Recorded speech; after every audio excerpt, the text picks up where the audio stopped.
अहिले नमस्ते real and fact कुरा क्लाइन्टको मन जित्ने भन्ने कुरा पनि चान्चुने कुरा होइन रहेछ। हेर्नुहोस्, मलाई साँच्चै धेरै ठाउँबाट अर्डर आउँछ।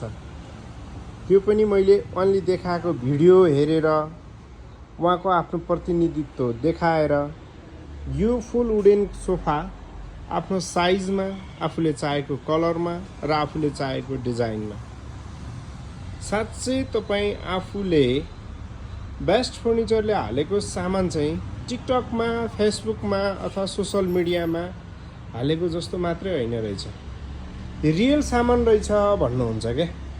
किनभने जुन भिडियो मैले अपलोड गर्छु त्यो रियल नै हुन्छ। यो चाहिँ 311 सोफा मैले ठाउँको कारणले गर्दाखेरि त्यति धेरै राम्रोसँग देखाउन सकिनँ होला। हेर्नुहोस् न, यो 311 सोफा स्पेसल रुममा मसँग यो मात्रै होइन नि, धेरैवटा डिजाइनमा पनि छ है। एकचोटि बेस्ट फर्निचर कुमारी पार्टी आउनुहोस् है सोफाको लागि। Thank you.